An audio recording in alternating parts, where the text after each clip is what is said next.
this meeting to order. Please rise for the pledge.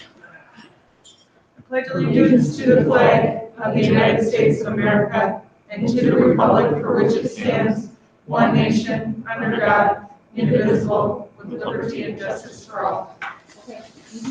All right. Sorry. So worry about heading in the restroom, but didn't get my stuff out. So we're going to go ahead and read our district mission statement. In partnership with the communities, the mission of the Delaware Clinical School District is to educate individuals in an environment of trust and respect so they become self-directed, responsible, lifelong learners. All right, all board members are present. And we have Principals Lepard, Critchley, O'Keefe, Superintendent Tygeson, Community Ed, Tracy Tellefson, and Technology Director John Jacobson with us, and our nursing staff.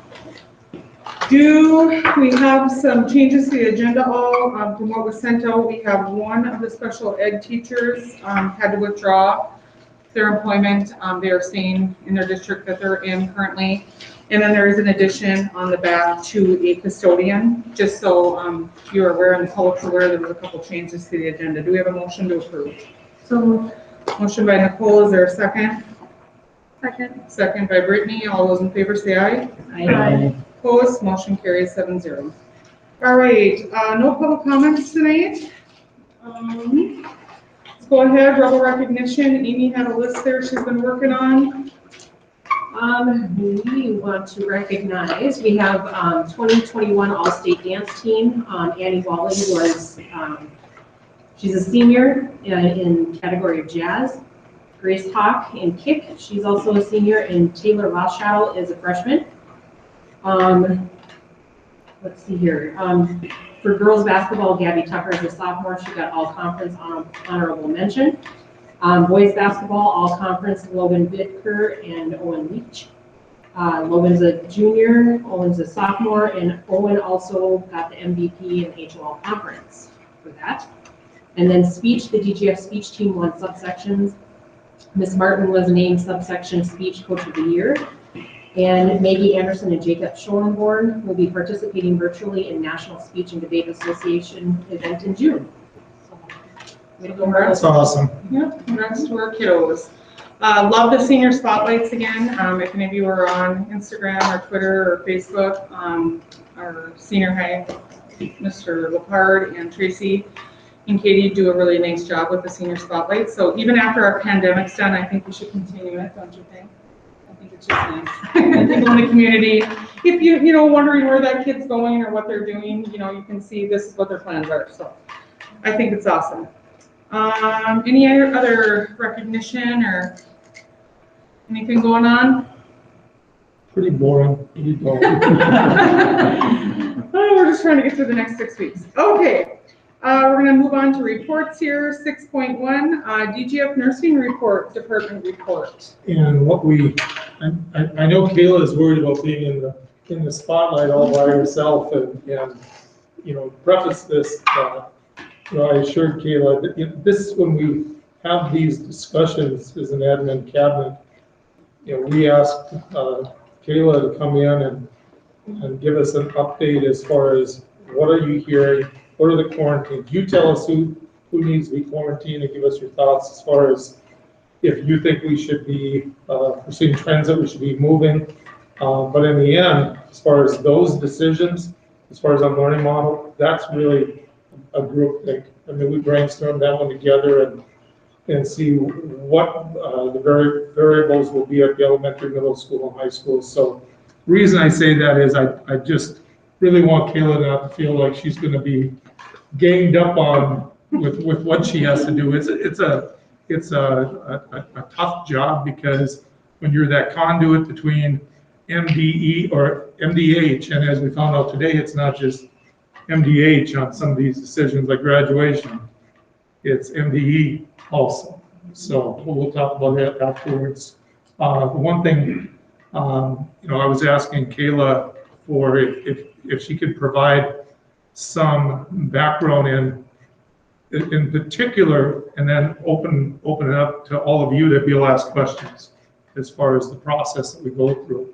I know some of us have had some good one-on-ones on this because it has changed. It's been in flux as the years gone on. MDE comes out with changes, MDH comes out with changes based on as we learn more about the situation.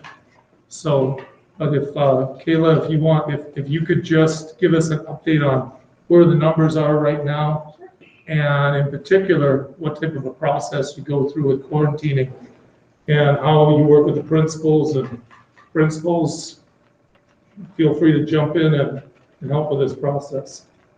Just stay right here, is that okay? Yep, go ahead, yep, go ahead. Perfect, sounds good. So our current COVID numbers are actually looking a little bit better than they were a few weeks ago. Currently, we only have one that is in isolation, so that would be a student that is following a 10-day because of the positive report.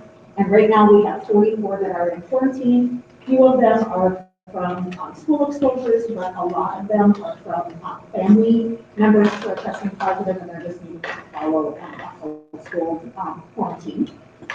With the quarantine guidance that is put out by the Minnesota Department of Health, if you are in a household, you can't have the early like test out of quarantine. You have to follow a full 14 days. But in like a classroom exposure, a bus exposure, any of those, there is two options, and they can test on day 5 and then follow a quarantine through day 7. Otherwise, if they choose not to test and you can't make anybody test for COVID, then they would just follow a 10-day quarantine period at home and then just continue to monitor for symptoms through day 14. But they could return to school on day 11. So, and then how we look at doing contact tracing throughout the school. So we really work with the principals like at each site, and also the admin assistants, and then really extensively asking the teachers to, when they're in the classroom, they know what their classroom layout, their seating charts. You know, we might look at a chart and be like, oh, I think this one is okay. If the teacher looks at those, no, actually that is like more like 3. So we really, ask those teachers, who in that 6-foot radius. And then we also look at, it's not just the 15 minutes like at one setting, it's that multiple times. So if it's like 10 minutes, 5 minutes, over a couple of days, we also have that where, we're contact tracing back 2 or 3 days in the classrooms, on the bus. Those multiple times, we kind of look at it as they're being dosed that virus multiple times. So we really look at all of those pieces of it. Then also, once we have identified close contacts, we sit down with them and make sure, number one, that we didn't miss something in attendance, that they weren't at school that certain day, that right at bus that certain day, and then we kind of go over that we understand this is a very disheartening thing. This just stinks, but we're here. Your building principals are going to get it so that you can continue doing your distance learning. Getting on those Google Meets and everything at home. And then I kind of explained to them too, what we're going to go over, with your parents, the different quarantine guidance. And then we also send a letter from them so that they have all the dates. Because sometimes when you're hearing dates, it's like, whoa, whoa, whoa. And, just to have that as a reference to go back to. So in the classroom, in the lunchroom, we really ask, even like with our elementary kids, we're really asking those paras that have assigned seating. I know maybe in middle school has it where the kiddos, follow a cohort from the beginning of the day to the end of the day, and the teachers have been so awesome that whoever is sitting by each other in first hour, they follow that all through the whole school day, which really makes contact tracing easy for us, but it also cuts down the number of kids, that are being exposed multiple times. So on bus contact tracing, the current guidance is 2 seats behind and 2 seats in front, and then also this seat across. And Aline has been amazing too with helping us. We actually look back at bus video And sometimes with the masks and stuff on, she, has a hard time identifying who that student is from their eyes up. And so that she will ask, principals ask, administrative assistants, who is this student? And so we really, put a lot of thought into, Sometimes we call the student at home, who you sit by who your is us, desk? and they help us too. It's kind of, it's like piecing puzzles together sometimes, and it takes lots of time. It does, but I really think it's important, to really look at that guidance and really look at that radius and really, do a thorough job, for the contact tracing. So, Just to clarify, you said on the bus, it's two 2 seats. Two for- seats, Yep, okay. so 2 seats, or two rows Yep. on either side, and then also the row across. And Kayla, that particular pattern, that comes from the Minnesota Department of Health or MDE? That's the Minnesota Department of Health's guidelines. Yep. They used to, so like earlier this fall, it was, if a bus ride was 30 minutes or longer, it was actually the full bus. And so then they started doing some more research and figured out that, yes, those students, that were further back away, they weren't testing positive, so they were really looking at that close contact area. And so I would think with measuring those 2 seats behind and the 2 seats in front and then across is probably that 6 feet radius. One seat across or 2, 3 is crossed? So it's the two rows and 2 rows. So on both on sides. both sides, yeah, correct. So it'd be 6 seats then, basically. That's what I'm guessing is that would be that 6 feet radius. Because I thought one time I had heard it was just the 1 seat across, and I thought, doesn't make sense not to go kitty corner when you're doing 2 seats behind. Yeah. But I think that's sometimes where the frustration comes from the community, is that it used to be double bus and now it exists, and the rules change so much, but she literally will call, this happened to us last week, where we were wondering about a student, what she needed to do regarding some travel stuff, and she literally got on the phone and called for me, in the eighth, because I had told the student, and then we were thrilled to find out that it was okay for that student here, we were able to send them back to class. So he's on the phone constantly trying to stay up with us. I think the interesting thing that you said, Kayla, and I never thought about it, but it's how many times they receive basically a dose or an exposure. They could be with that student 5 times during the day for 5 minutes, and they have that many times more Yeah. greater chance to get COVID. And that's And I never thought about that. And that's the thing about the middle school cohorts, they are, Yeah, but at least they're not for a 45-minute class with another group of person, another group of person. So Yeah. that's kind of the same thing with elementary school, high school's no way to do that. yeah, it's very tough. So anybody have any other Can you questions? explain the 3-day part? Why do we have to go back 3 days? I thought it was within the past 36 hours at the most. You mean for like when we're contact tracing? Yep. So we look at so somebody who tests positive for COVID, we either look at the day that their symptoms start or a positive test, and we go back only 2 days. Okay, then I Yeah. just misunderstood. Is considered that time period. But, so say a student, has like a pending COVID test and they still come to school. Right. We would look back that it sometimes might end up. Possibly depending on when their symptoms It start. could. Okay, that makes more sense. So we look at the 2 days prior to is considered the contagious or potentially contagious. That makes more sense. Yeah. Thank you. 2 things. Would you do an introduction, since I think most of the board does not know? And then the second thing after that, Yes. could you explain why the high school becomes so much more unique of an issue? And why we're in hybrid for that in comparison? I think we can all tag team on that second part of it, but Absolutely. intros. Absolutely. This is Megan Moore. She is our new school nurse that will be stationed over in Linden here. And today was her first day over here, kind of learning the school and the students over here. So we're excited to have her. Yes.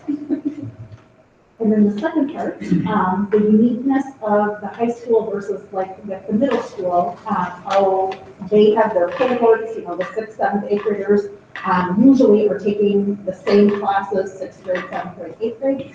In the high school, it gets a little bit more complicated because those 10th, especially through 12th graders, sometimes are intermixing with different classes depending on, college, certain qualifications and stuff, or classes that they need to take to fulfill whatever they are planning on going to college for.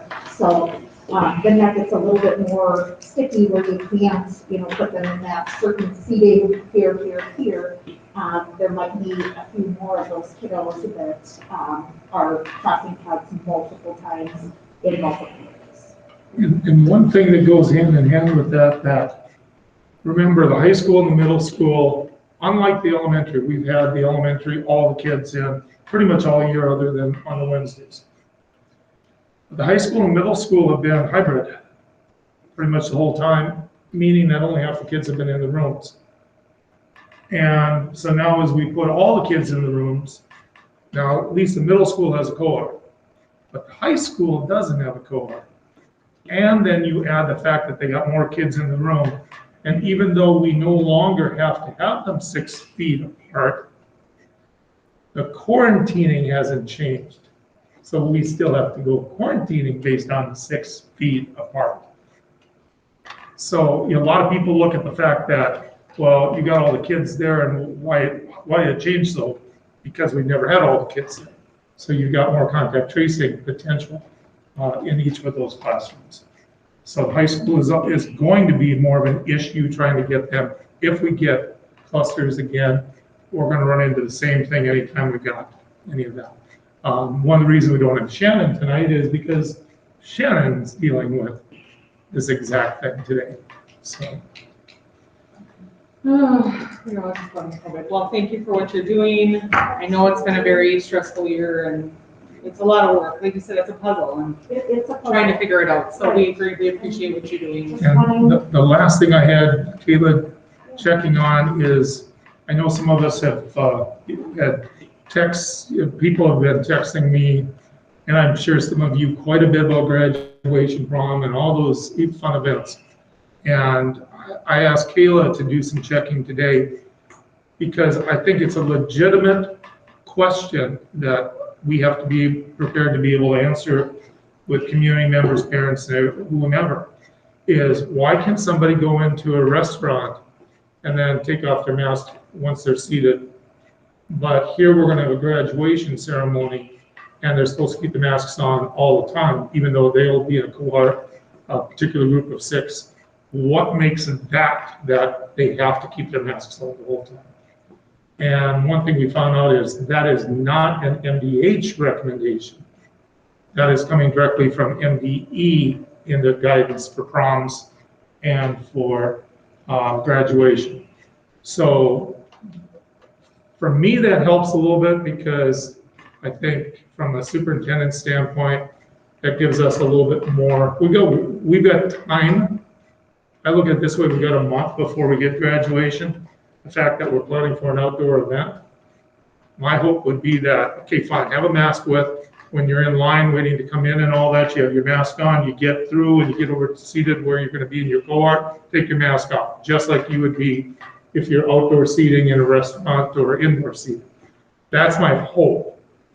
But at this point, I don't have any guarantees on that. And believe me, I hear this. I have a father-in-law who's may not come to graduation just because of a mask issue. So he's stubborn. Well, hopefully numbers keep improving and maybe, guidance can change. We all know that. So, go ahead, Ronnie.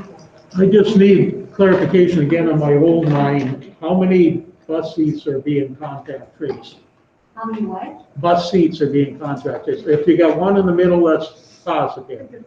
You got 2 in front and 2 behind, so that's 5 on that side, right? Is it all 5 across 2 or just 3? So it's the 2 rows behind and the 2 rows in front. So then you also look at the rows on the other side of the bus, on the other side of the aisle. Those Right. So you could have 6. So there'd be 10 seats you have to contact. Okay, thank you. Yes. Any other questions before I move on? Just one question. We had transmission from student to student. Do we know that? We have. Yeah, with the last outbreak that we had, that was the first time that we had seen the transmission So that we think- in the classroom. I know it's hard to tell. That we could tell, right. looking back at the dates and everything, it coincided. Yeah, I have a question. When students, if a student is positive or if they're in quarantine, when they return, do they need to stop in the nurse's office to get temperature checked or anything like that? No, we don't do any of that. Once, a student or staff member has tested positive, they follow their 10-day, isolation. And after that, we have a database that we keep in contact with, the principals and the admin assistants, and they know, the date of return of those students, so there isn't any temperature checks or anything like that we follow.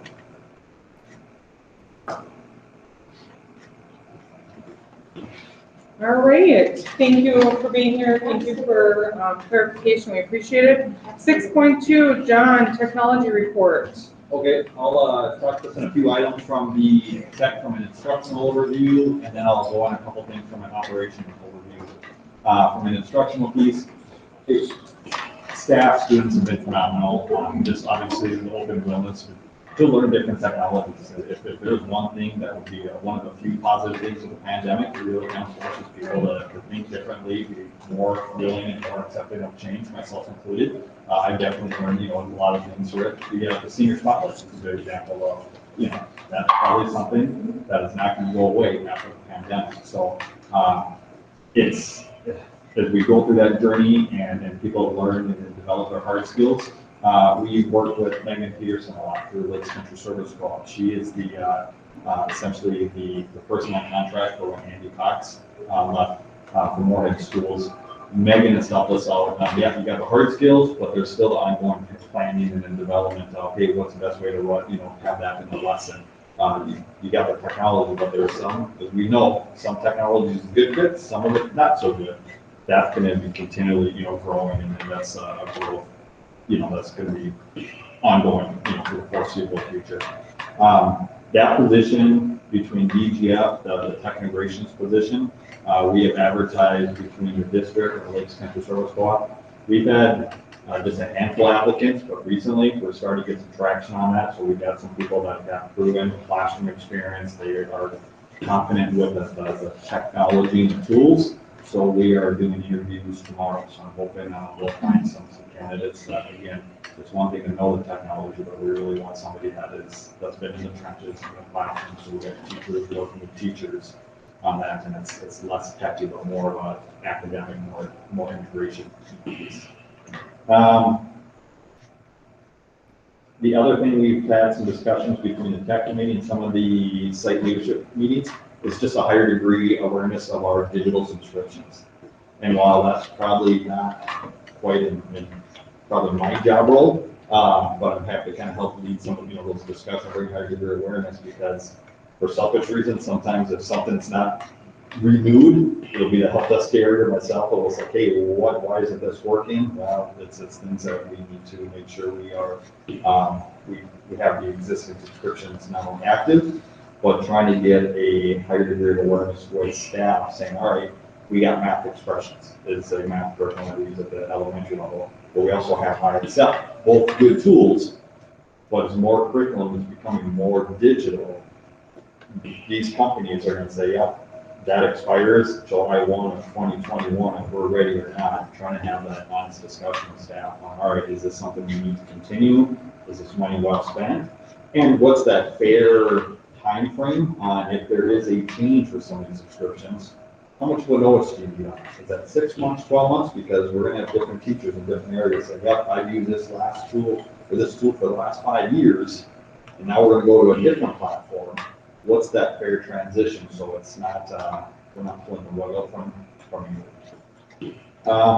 Switching over operations overview, this construction with JLG and us, it's been rewarding, but it's also, I've learned a lot on just the amount of technology with the low voltage with this project, from door panels to security cameras to audio, video, to basically your network and your wireless access points. But there's just even HVAC standards, trying to get the right people in at the right time, saying, hey, we should have some standards with these solutions because we're going to have them for the next 15 years, but also learning through the process of what was that right. what's a fair way to do the bid package, so you got competitive bids, but at the end of the day, making sure that we got solutions that are the best fit for DGF long term. So, that's ongoing, those discussions, I feel better about, each day, moving forward, but that's definitely an area where I spent some time on that front. Chromebooks, parts availability, ordering equipment is still, it's a hot mess, to, probably the best way to, describe it. We ordered student devices back in February. I'm hoping to have them ready for the start of the fall, this upcoming fall. So it's still a significant challenge to get these devices, and it's just not laptops. I mean, if you look at car dealerships, stuff like that, there is a shortage on certain model circuits and processors that has been very disruptive on just part availability. So that's stuff we adapt. Got to figure out, separate order in the summer, we're ordering these in February, and trying to get, stuff in writing on, hey, can we deliver this stuff for the start of the school year? Some vendors can, some say no, we're out. So, we've been doing a pilot with the Benq Displays. These are interactive displays that we're looking at replacing the smart boards in our classrooms. And we've got about, I think, approximately 10 of them. That's worked well. That gives flexibility. So if the teachers have smart notebook content, they can still use that.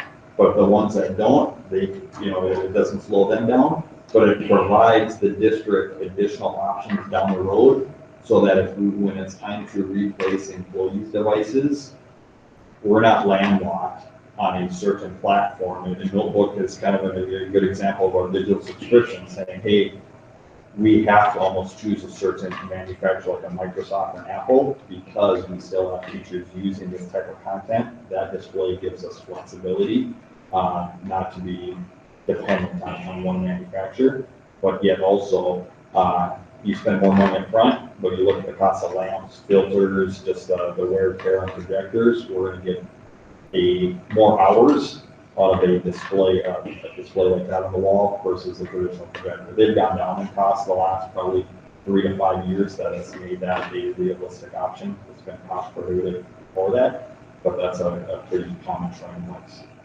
schools. And last but not least, I got to give credit to Mark and Brant. Those guys have been rock stars. They are just day in and day out with these devices, and as I mentioned before, trying to get parts. They brought back to life some old equipment that I thought had no business was still going there. But it has forced us to get creative and look at things from a different perspective. And they come in every day, and even having devices, some of the upper elementary, even some of the middle school, that we're not used to having those devices going home, our break fix repair rates is just, it's significant this year, as expected. And that's not unique to DGF, that's everywhere. But while trying to find more parts and more repairs and just the time on that, during a challenging time just with this pandemic as a whole, those two guys show up, they can do it with a smile on their face, they want to help staff and students, they come to them just without hesitation. So I'm really grateful for those two individuals. So that's a fast and furious. So how many positions are you trying to fill? Is it one? This is just one right now. So we got, this is not a new position, this is just the tech integrations that Andy Cox had. Okay. So that position has been through Lakes Country Service Co-op. So they've been trying to fulfill those needs this year because we are in we do have an active contract with them. But the days that they were not able to fulfill, we'll get a credit back from the co-op this year. But talking to the tech committee, talking to site leadership teams, Megan has been great to work with, but we want somebody on site building those relationships, day-to-day operations that Andy had. And again, this isn't, a knock on Megan. She's a couple hours away, comes on site, when she can, on that. But Andy had those, those relationships. So when somebody wants to take a deep dive on an LMS or a very book best practice, they do that without hesitation. So. Well, good luck with your interviews. Thank you. Okay, anybody have any questions for John? All right, we're going to table 6.3 transportation report, 6.4 board committee reports. I know we have some FNPs report on. Anybody else have any? We have community ed. Okay, go ahead, and I'm gonna make David write down everything we talked about. So he's prepared. So Nicole, go ahead with community ed. We covered the brochure and kind of gave it its final blessing. Tracy did a great job with it again this year. She talked about some of the challenges in being flexible with our fields in different spaces, having to look at the outlook of our site construction projects and trying to figure out if she has something going on here and then we have construction where she can flex that. So she's been great to find that little puzzle and put it together. She kind of covered for the other committee members the cleaning that she's been doing or the work with the cleaning crew and how that is coming together. And she also shared with us that she's taking over for a different community ed director who did all the scheduling for our area. So she's going to be overseeing all of the scheduling for, what did you call it, Tracy? It's a prairie league, so Prairie the little league, ponytail, softball, and those things that those got her used to do, that I'll do for like all the different homes. Okay. So not that she had nothing else to do, but now she is doing all the scheduling. But she shared with why she volunteered to do that. It is also helps us to be flexible in our scheduling too. So yay for Tracy. She left a great meeting and was a great brochure. It went out today, and I think a lot of people are very excited to get their kids signed up. Sounds great. Thanks, I took notes too. Absolutely. All right, David, you racked your brain. I'm sure there's something I forgot. Well, I'm looking at my notes, so maybe between me, Ronnie, and you, we can. I just took mental notes. Okay. Well, the first thing we talked about was lawsuit against the district by Education Minnesota. And we won't talk a great deal about it, but other than to say it's a lawsuit by the union. There's a disagreement on how the governor's order applies to teachers, whether you're in director or hybrid or virtual. And so the idea is that teachers that are doing hybrid, they're allowed an extra 30 minutes of time to prepare if it is asynchronous, meaning that they have to do both different things. And so we're not requiring that of the teachers. And so the lawsuit went to a hearing on Thursday. There's going to be, it was continued.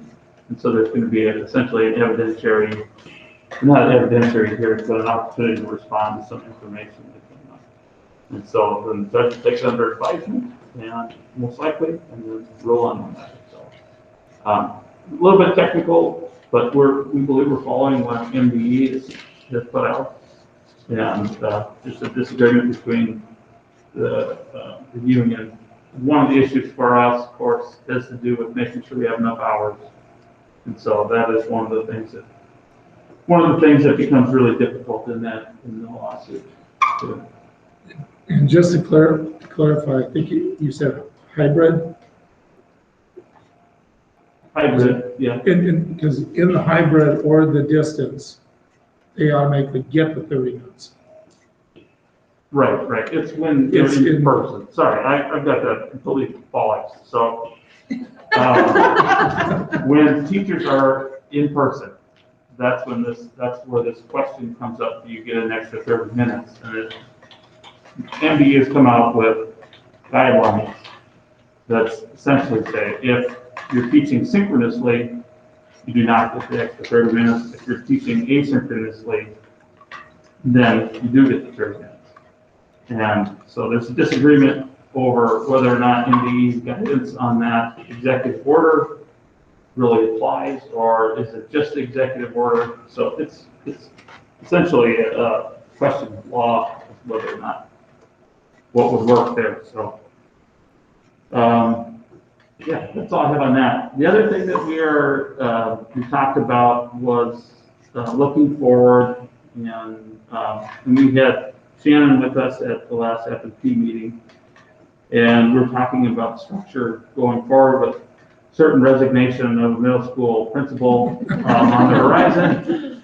One of the things we want to think about is what kind of structure are we looking at going forward in terms of assistant principals and assistant principals? Is that something we want to explore? We talked about it a year ago. So it seems like it's a good time to talk about that. We're thinking about having, Brian will probably bring this up, but we're thinking about having a work session to talk about that in greater detail. And there was something else, and by golly, I forgot what it was. I'll jump in here. It was the CARES Act. It was COVID tax credit.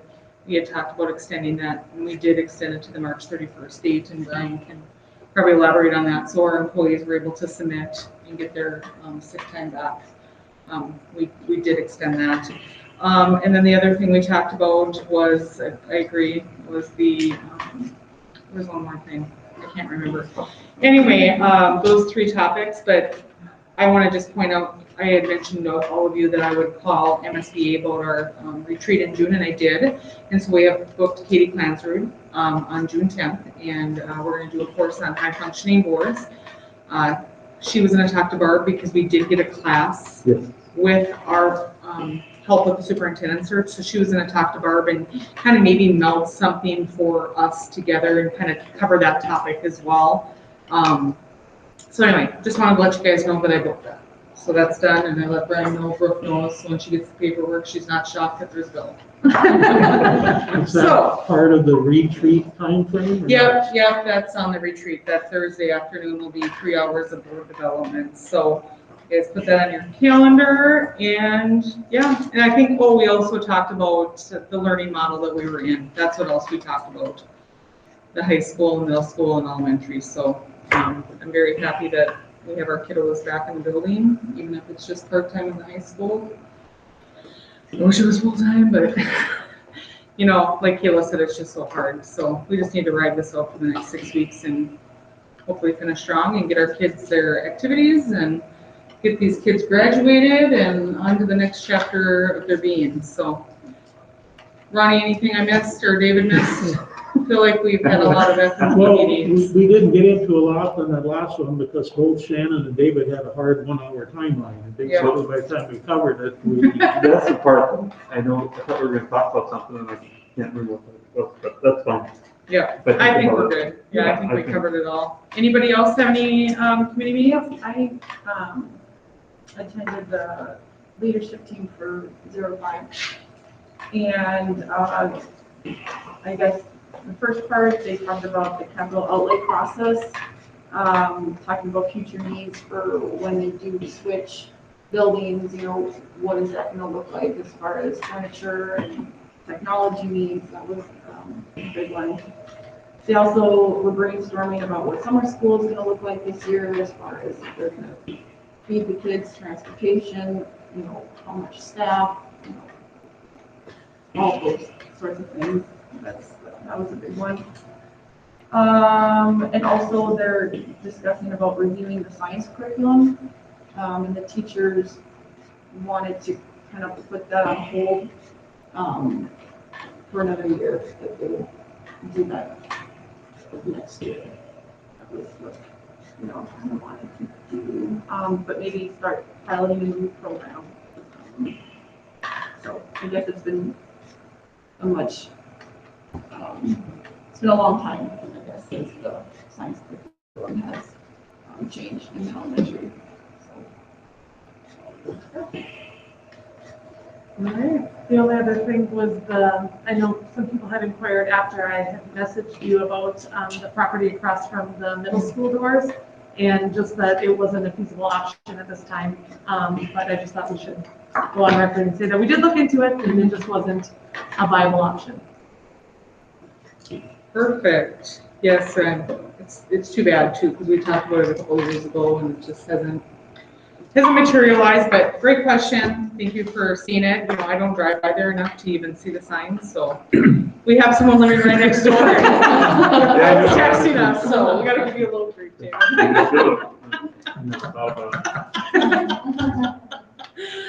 Okay, if there's no other reports, we'll move on to Brian, 6.5.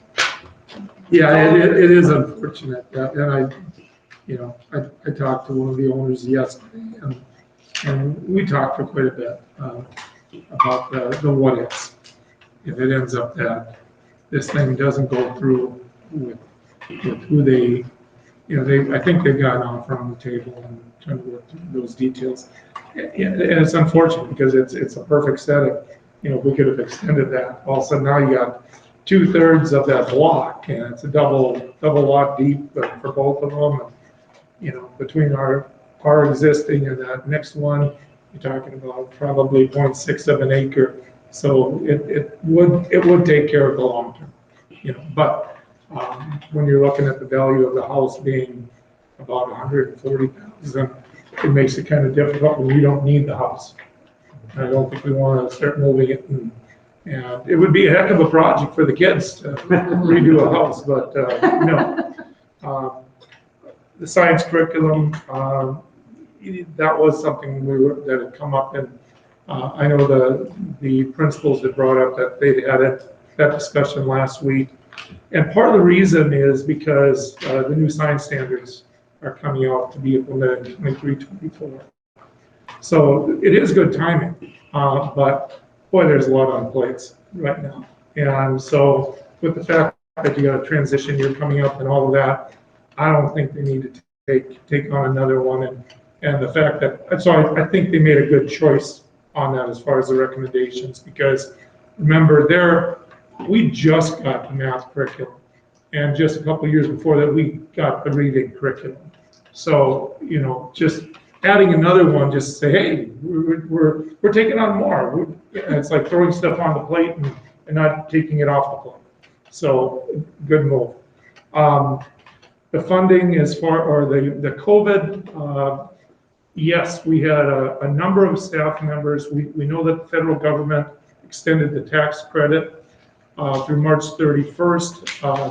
To put it in perspective, we probably have about a total of about $12,000 worth of charges that will go towards that based on the amount of sick leaves that were submitted, if everybody turns in the paperwork. So basically, I wanted to wait until we got through March 31st and then look at everybody that I contacted, sent an email out to everybody that had sick leave that looked like it would qualify for the COVID leave, and then gave everybody the form and said, well, get the form in and we'll take it out of your sick leave and give you that credit back. As far as the financial side for the district, you know, you talk about $12,000 worth of charges into that. Tax credit's gonna be about $700 some bucks. So this is not a dollar for dollar thing, okay? But we were paying for it one way or the other anyway. Let's see, what else? Insurance rates, that's never great news, and Rhonda's been great about that. Rhonda's really done a bang-up job, you know, getting into that role. Her and Jeannie have worked well together, transitioning it. The insurance rates went up again, partly because, you know, the unknown. They just don't know yet how many charges on COVID, you know, because they still have to take the billing for a few months afterwards, and so it's hard for them to predict. So again, I think I talked about the last one, but it's about a 7.4% increase on the rates again across the board. You know, so you take 10% the previous year, and now you got another 7.4. It's a lot of money when you're talking about policies that are $15,000, $20,000 policies. And this is health insurance. This is health insurance. So yes, this is only on our health insurance. So, you know, I'm sure that will be a topic as you get into negotiations, because it's an issue. Let's see. I know the principals are interviewing. We talked about today they're in the process of setting up the interviews for the social studies position and also the opening for language arts. And we've set both of those up looking at trying to look at candidates, whether they might be at the high school or the middle school. Because when you know, replacing, for instance, like a Kathy Martin who was teaching the college level speech courses, that's gonna be a big hole. Kathy's done just such a fantastic job with that, and it doesn't mean you're automatically gonna find somebody that's gonna have that background to be able to teach those college courses. So that might be a hole that we have. We've got social studies opening at the middle school. Again, in either case, you want to be able to look at what do you have for, what qualifications do you have for people? Do you have movement in-house of people wanting to move between middle school, high school, vice versa? So all those things have to be factored in. So that's something that Wayne and Heidi and myself, we will have conversations on that as they look at the candidates. Let's see, what else? I just want to put a shout out to two, everybody's taking on extra with the construction project. I just, both Jake and Tracy are detailed people, and they put a lot of time and focus into asking the necessary questions when there's meetings on the construction. And, they've got full-time jobs. These are, but they're both extremely proactive. And I want to single them out a little bit just because I know both of them dig into the weeds on this stuff quite a bit. And it's a great help for me because I'm not going to have those backgrounds. And they ask those details. Part of why we've had some of the inquiries we've had regarding, let's say, whether it be our heating, our HVAC and some of that, is because of wanting these standards across the whole district. And that comes up because of, emphasis added by people. I know that was something that Jake and I over the last couple of years have had, or last few years, we've had lots of discussions about the importance of that. So, I just think for the public and for the board, I see both of those as being, the principals are going to have their hands full transition over the course of the next year. And I am very comfortable in telling Shannon that you got two right-hand people in that cabinet that can be there for those meetings, and they step up to the plate for that. So publicly, I just want people to know that. Last thing I had, two things. Work session. We have, and I mentioned this in the communication, looking at next Monday, would that work for everybody if we did a 5:30 to 7? Trying to set it up so that everybody doesn't have to be here all night. You get beyond an hour and a half, and I think everybody gets pretty drained by the end of that. So really just two topics, construction and what we want. And feel free to reach out to the principals, to Shannon, whatever the case may be.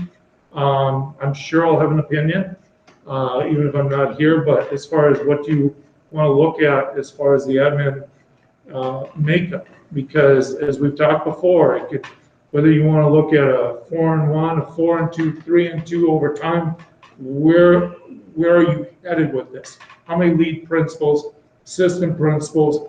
How are you going to do the work at the district level as you look at the career academy and some of those things? There's a lot of components, and I'll just say it publicly. DGF, I believe, as I think we've shown it, is we're a little bit undermanned on the admin cabinet level. Whether it be if you want to look at the building levels of our neighbors to the west, or Detroit Lakes, Fergus Falls, Thief River Falls, schools our size. Many of them have principals, assistant principals, and some of them have other layers at the district level. So those, I think, are going to become pretty essential looking down the road. And I would advocate at least not knowing that you can't just do some of these things overnight, but to be able to put a plan in place that can set it up for expanding as you have opportunity to. So Monday night would be on the admin cabinet piece. And right now, the plan with JLG and Comstock, Matt is, because he's been doing these meetings, we'll have an updated timeline of all the hotspots based on the conversations that we've had over the past couple of weeks. And he's going to present that on Thursday to the admin cabinet. We'll have a draft of that. And then they'll touch it up based on feedback that we have at the meeting. Invited Shannon to that so that he's well aware of it. And then Monday night, then it would be presented to the board at the work session. So I think these are both extremely timely topics. Anybody have conflicts for Monday at that time? You know, we love Monday night meetings. That's why we never book anything Monday night. Well, I'll let you know that afternoon. Yeah, that'd be great. What did Sandy say when we got on the school board? She goes, just put Monday nights down every night. Every Monday night is a school board thing, because you know, it's just gonna happen. So I'm So planning on. thank you for the tip, Sandy, If if you're watching. it'll work out, I'm gonna plan on sending an invite to all of you and then admin cabinet so that everybody's getting that, can have, dialogue in it. A question for you, do you want to do it on site? Do you want to do it virtually? We could do it either way. It's gonna be in place. I'd I'd like rather to be in on person, site. but It'll be I on think site. you get better it's hard to discussions. look to talk to each other on the street. Yeah.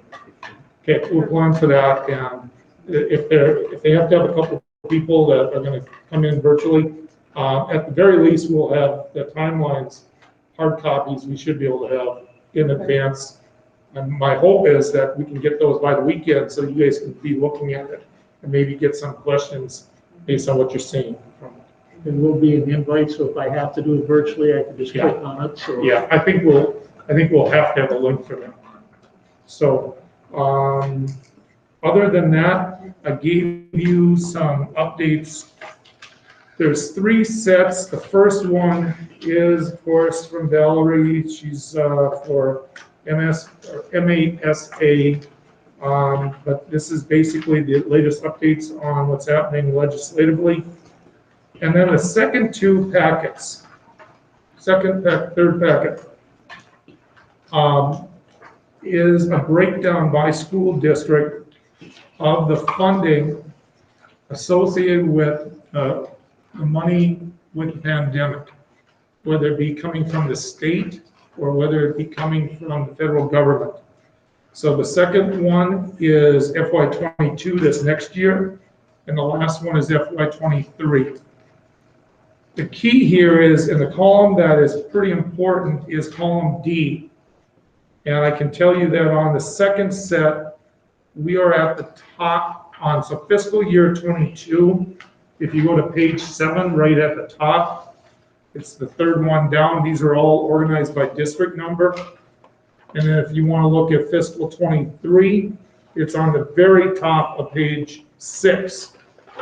These are front and back because we're trying to save some trees. But you'll notice the column D is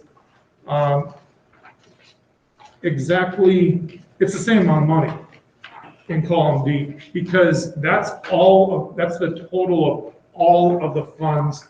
That would be the CARES Act, ESSER 2, ESSER 3. So ESSER 3, of course, is an estimate. We don't have the exact amount yet. We sure that don't have the protocol on how you can use it. And we've heard 90-10, 80-20. You got different ratios of what goes into which pot of funds, because that's a big deal, because whether you can use it for capital and how much you got available for that.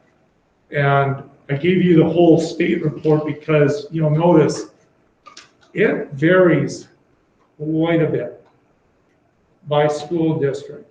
So the other column that is a critical one is, if you look at column, I'm looking for the change, the amount per, total revenue, change in the, Total E change. oh yeah, so column So column D has our amount we're getting. That tells probably as much as anything. You'll notice that some school districts, DGF has pretty much got zeros across from any of the state stuff coming. You'll notice that some school districts like Moorhead, when you look at their school district, you'll see that they've got a equalization change on their referendum. And DGF, we go up to the maximum for the tier 2, where it goes up 900 and some dollars. So there's a little bit, what basically is happening is Moorhead's not getting more money, but they're switching it on equalization from levy over to aid. So when you see Moorhead's on referendum, you'll see that they've got a levy reduction, and that is the same amount over to aid. But the amount per pupil or per ADM varies very, very widely. You can look at some neighboring districts. You know, for instance, you know, again, remember, it's going to be based on poverty. If you look at Waban, if you look at Manoman in particular, I think Manoman's is like 8,000 per pupil per ADM. So, you know, this is all based on formulas. It's not anything we can advocate for. This is coming right from the feds. But point being, our total amount of money coming in is estimated about 1.7 million. But that's between all of it. Money we've already received in the CARES Act, ESSER 2, and will be coming ESSER 3. So the timing of the principals, the leadership teams talking about what they're going to do for summer school planning, interventions, and all of that are absolutely critical right now. So we can put a plan in place and start creating budgets on the new dollars coming in. And then what else we want, what can we target as far as maybe some capital, whether it be or HVAC, you know, some of those things. Are there ways that we can draw some money off of the cost, run it through this and open up some other? That's where the fun gets to be. You know. That's where the magic comes in. It's magic. Sounds like magic. We get through some of the other crap, and then I'll get back to the magic part. How's that? Sounds good. I think we just need to go on record for our community. I know that this last week's been kind of an uproar about the mascot change. I want to publicly say that the forum's headline, Rebels No More. We are staying the Rebels. There's no intent to change our name. Gotta love the media. Anyway, with that being said, you know what? We're just having a conversation. We're spending $40 million on our building, and we are just having a discussion. Nothing has changed. Nothing's been voted on. It's just a conversation. So I want everybody to take a deep breath, and all will be well. Our students are thinking, and we'll have community input, and this is something we do not take lightly. So you wouldn't be fiscally responsible if you didn't look at it. But the headline was terrible. Rebels No More. No, we are the rebels. That was not based on any interview. No, that was out of a statement that was given. It was actually, taped up and sent to them, so they really had no excuse to screw it up. They didn't even actually talk to someone. So no, we are the rebels. We are the DGF rebels, and it's been over 25 years, and we're going to continue that tradition. So anyway, just wanted to publicly say that if anybody watches our meetings, I don't think they do, but you never know. Okay, let's move on to 7.1. Approval of our regular meeting minutes, March 22nd. Do we have a motion to approve? So moved. Motion by Amy, is there a second? Second. Second by David. All those in favor say aye. Aye. Opposed? Motion carries. Consent agenda, claims and accounts. Laura? $639,080.18. Okay, sent over by Brooke. You all should have been able to see the extracurricular coaches and advisors as presented. We'll be voting on that. donation from Shields in the amount of free hand sanitizer, resignations of Les Tooten, food service effective the end of the 2020-2021 school year. Approve the resignation of Judy Fitchley, our principal, effective the end of 2020-21 school year. And approve the resignation of Kimberly McDonald, paraprofessional, effective April 23rd of 2021. Do we have a motion? Motion by David, is there a second? Second by Nicole. Any questions or discussion? Just have a question on that extracurricular one. What was the ones where there was no colors on? What was that? You know, they had three colors or something, but yet, Some, let's see. Oh, I can. All right. Okay, so there's certain ones that we didn't have this year. okay, So they had no color, we didn't have. we didn't have. Right, so like Model UN at the high school level, some of those, they're on our schedule, but we couldn't do the program. And Pep Band and all of them, the Exactly. same thing then, so. So it says we're approving the coaches highlighted in green, Ronnie. Yeah, I saw that, but all of a sudden I ran across the white ones and was wondering. But you have the color one. All right, any further questions or discussion? All those in favor say aye. Aye. Opposed? Motion carries 7-0. All right, new and unfinished business, 9.1, post prom rules. These were emailed out to you, and they might be in our packet here as well. Do we have a motion? Motion by Amy. Second, Nicole, you want to second it there? All right, any questions or discussions? All right, all those in favor say aye. Aye. Opposed? Motion carries. 9.2, this is a certified contract by Carly Field, Special Education. She'll start out as a MA Step 1, effective the start of the 21-22 school year. We have a motion. Motion by Laura, is there a second? Second by Brittany. Any questions or discussions? All those in favor say aye. Aye. Opposed? Motion carries.